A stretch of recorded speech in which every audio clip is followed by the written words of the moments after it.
દુનિયા રચવાવાળાને જેમ ભગવાન કહે છે, બસ એમ સંકટ હરવાવાળાને હનુમાન કહે છે. શ્રી હનુમાન જયંતિના પાવન અવસર ઉપર આપ સૌને ભાવથી જય શ્રી રામ, જય શ્રી રામ, જય બજરંગબલી.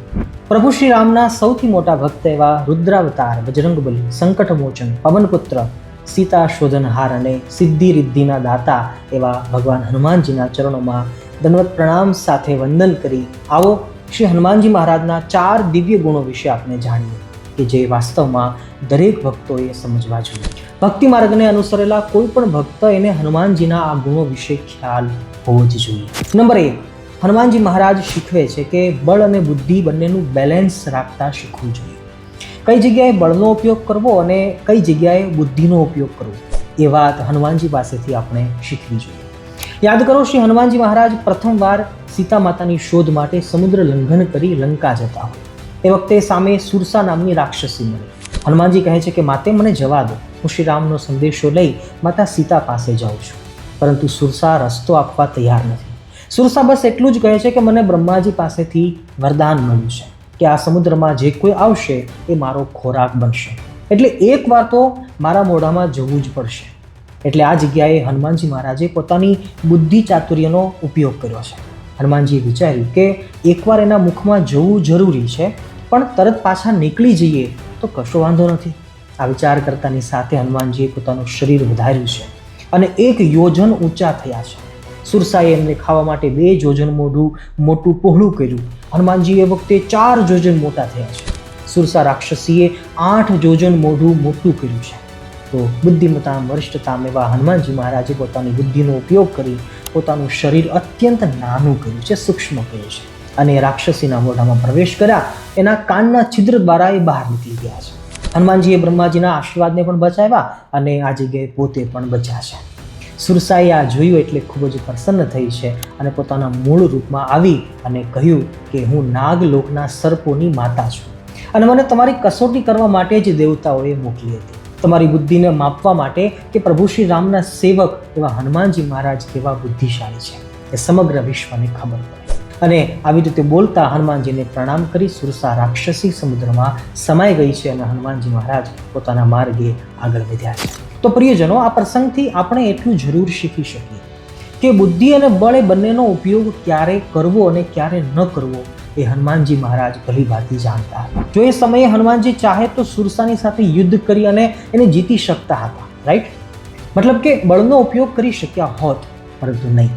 શ્રી હનુમાનજી મહારાજે જાણ્યું કે આ જગ્યાએ બળ નહીં પણ બુદ્ધિની જરૂર છે અને તરત જ એમણે સૂક્ષ્મ રૂપ ધરી સુરસા નામની રાક્ષસીને બુદ્ધિથી પરાસ્ત કરી અને પોતે વિજયી બન્યા છે.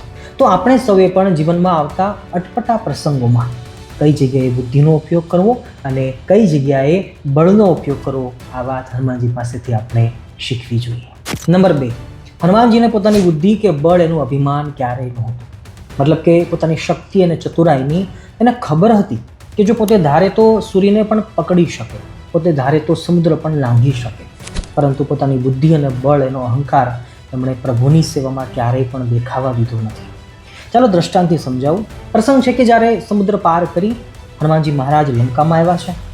લંકાના તમામ સ્થળોએ ફરતા ફરતા એને ખબર પડી કે અશોક વાટિકામાં માતા સીતાજી બિરાજમાન છે. એટલે ત્યાં ગયા અને વૃક્ષ ઉપર સંતાઈ ગયા. આખિરમાં વૃક્ષ પરથી અંગૂઠી નીચે નાખી અને સીતા માતાએ એ અંગૂઠીને ઓળખી લીધી. હનુમાનજી નીચે ઉતરી અને પગે લાગ્યા છે અને માતા સીતાને કહ્યું કે માતા, હવે ચિંતા ન કરશો, પ્રતીક્ષાની ઘડીઓ હવે સમાપ્ત થઈ છે. બસ હવે થોડા જ દિવસોમાં પ્રભુ શ્રી રામ પધારશે અને રાવણનો સંહાર કરી તમને અહીંથી સન્માન સહિત લઈ જશે. માતા સીતાએ કહ્યું કે હનુમાન, પ્રભુ રામ તો સ્વયં ઈશ્વર છે અને આટલી બધી વાર કેમ લગાડી? મને તુરંત જ લઈ જવી હતી ને. પરંતુ હનુમાનજી કહે છે કે માતા, પ્રભુ રામ ધારે ને તો આ જ ક્ષણે લઈ જઈ શકે, પરંતુ રાવણની જેમ ચોરી કરીને નહીં, પરંતુ લડીને અને સન્માનપૂર્વક. અને હા માતાજી, મને જો આજ્ઞા આપી હોત ને તો હું આ જ ક્ષણે તમને લઈ જઈ શકું. એટલી સામર્થ્ય તો તમારી કૃપાથી હું ધરાવું છું, પણ એમ કરવું એ બરાબર નથી. ભક્તો, અહીંયા વાત સમજવાની એ છે કે શ્રી હનુમાનજી ધારે તો માતા સીતાને ઊંચકી પોતાના ખભે બેસાડી અને આકાશ માર્ગે ઉડીને શ્રી રામ પાસે લઈ આવે, પરંતુ નહીં, એમણે એવું કર્યું જ નથી. એમને પોતાની બુદ્ધિ અને બળનું અભિમાન જરા પણ ન હતું અને એટલે જ સીતા માતાને કેવળ એણે સંદેશો પહોંચાડ્યો કે પ્રભુ શ્રીરામ આવે છે કારણ કે હનુમાનજીને ખબર હતી કે જો હું સીતાજીને લઈ જઈશ તો મારી શક્તિના તો વખાણ થશે, પરંતુ મારા પ્રભુ શ્રી રામને એનું જશ નહીં મળે. અને એટલા માટે એમણે સીતાજીને કેવળ બાહેંધરી આપી છે અને ત્યાંથી વિદાય લઈ ભગવાન પાસે એ પરત પાછા આવ્યા છે.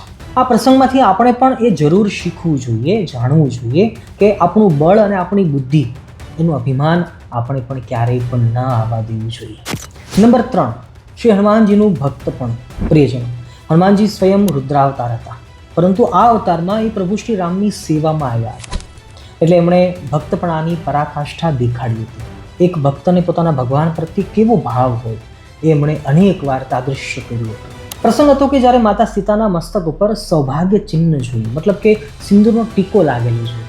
ત્યારે હનુમાનજીએ પૂછ્યું કે માતા, આનું શું કારણ છે? ત્યારે સીતાજીએ કહ્યું કે આ નાનકડા સિંદૂરના ટીકાથી હું શ્રી રામને બહુ વાલી લાગુ છું, અને આ કરવાથી પ્રભુ શ્રી રામનું આયુષ્ય ખૂબ જ લાંબુ થાય છે, એવો મારો ભાવ છે.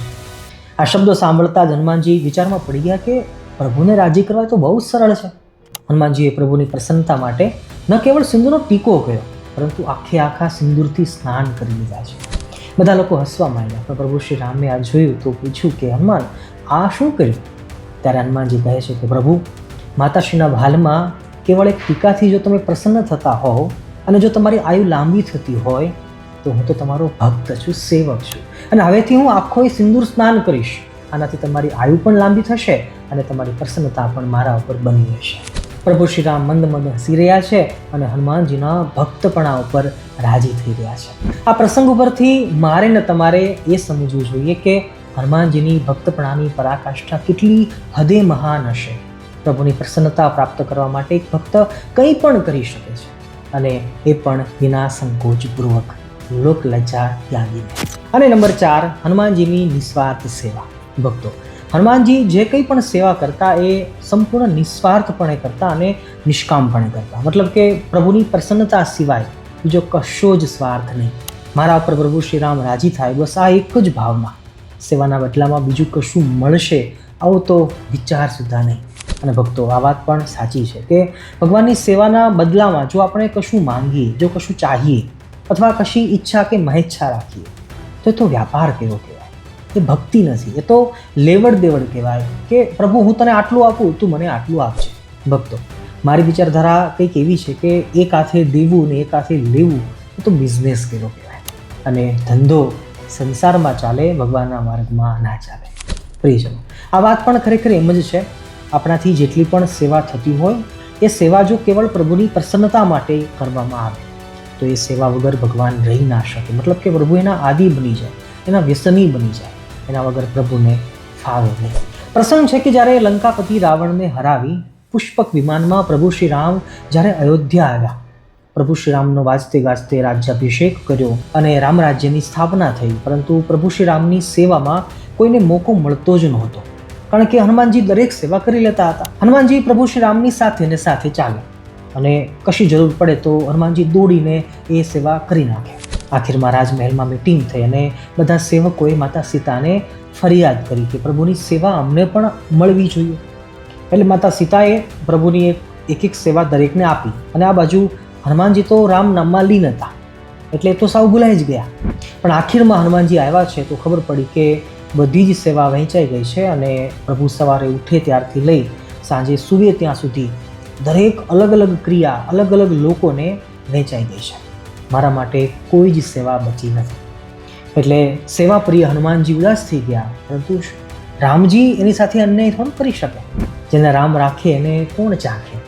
અને એ જ વખતે શ્રી રામજીએ બગાસું ખાધું છે, અને બગાસું ખાતાની સાથે જ શ્રી રામજીએ ચપટી પોતાના મુખમાં વગાડી છે. અને આ દ્રશ્ય જોતાની સાથે જ હનુમાનજીને સેવા મળી ગઈ છે કે પ્રભુ જ્યારે બગાસું ખાય ત્યારે મુખમાં ચપટી વગાડવાનું કામ મારું, એટલે કે હનુમાનજી. ત્યાં ઉપસ્થિત બધા લોકો હસવા માંડ્યા છે, પરંતુ પ્રભુ શ્રી રામ એ વાતને સાબિત કરવા માંગતા હતા કે હનુમાનજીની સેવા વગર ખુદ મને પણ અકળામણ થાય છે. હવે તો દરરોજનું થયું, પ્રભુ શ્રી રામ રાજકાજ કરતા થાકે એટલે સહેજ એમને બગાસું આવે, અને એ વખતે જો હનુમાનજી પાસે ન હોય તો ચપટી કોણ વગાડે? અને જ્યાં સુધી હનુમાનજી ચપટી ન વગાડે ત્યાં સુધી પ્રભુ શ્રી રામના બગાસા બંધ ના થાય. અને એકવાર તો એવું થયું કે હનુમાનજી કોઈ કારણોસર બહાર ગયા હશે અને પ્રભુ શ્રી રામને બગાસું આવે છે. પરંતુ બગાસું બંધ થવાનું નામ જ નથી લેતું. અને એ વખતે બહુ બધા ઉપાયો કર્યા, પણ બગાસું બંધ થતું જ નથી. ઘણા બધા વૈદ્યોને બોલાવ્યા, પણ સફળતા મળતી જ નથી. ત્યારે પ્રભુ શ્રીરામ અકળાઈને કહેવા લાગ્યા છે કે હનુમાનને કોઈ હાજર કરો, જ્યાં સુધી એ ચપટી નહીં વગાડે ત્યાં સુધી આ બગાસા બંધ નહીં થાય. અને એ જ વખતે હનુમાનજીને ઝડપથી હાજર કરવામાં આવ્યા છે. હનુમાનજીએ મુખમાં ચપટી વગાડી એટલે તરત જ શ્રીરામજીનું બગાસું બંધ થઈ ગયું છે. આ દ્રશ્ય જોતાની સાથે દરેક લોકોને એ વાત સમજાઈ ગઈ કે હનુમાનજીની સેવા ભલે નાની હોય, પણ એમની નિસ્વાર્થ સેવાના કારણે પ્રભુ શ્રીરામને એની સેવાની આદત પડી ગઈ છે. ભક્તો, આ પ્રસંગ ઉપરથી આપણને પણ એટલું જરૂર શીખવા મળે કે ભગવાનની કોઈ પણ સેવા આપણે કરતા હોઈએ, ભલે તે નાની હોય કે મોટી હોય, પરંતુ એ સેવા નિસ્વાર્થપણે કરવામાં આવશે તો પ્રભુને આપણી એ સેવા જરૂર પસંદ આવશે અને એ આપણી સેવાના વ્યસની બની જશે, આદતી બની જશે. આખીરમાં આપણી સેવા વગર ભગવાનને ફાવશે નહીં, ગમશે નહીં અને સાચા અર્થમાં એ જ ખરેખર ભક્તિ માર્ગમાં ભક્તિ કહેવાય. તો હનુમાનજીના જીવનમાંથી અનેક વાતો આપણે આવી શીખવા જેવી છે અને શ્રી હનુમાનજી મહારાજ તો ગુણોનો ખજાનો છે. પરંતુ આજે ફક્ત આટલી જ વાતોને શીખી અને અહીંયા જ આપણે વિશ્રામ લઈએ. ફરી વાર પાછા મળીશું એક નવા ટોપિક સાથે. અને હા, હું તો દરરોજ એક હનુમાન ચાલીસાનો પાઠ કરું છું. આપ સૌ પણ એક પાઠ દરરોજ કરજો એવી ભલામણ સાથે આપ સૌને આવતી જય શ્રી રામ, જય જય શ્રી રામ, જય બજરંગબલી, જય હનુમાન.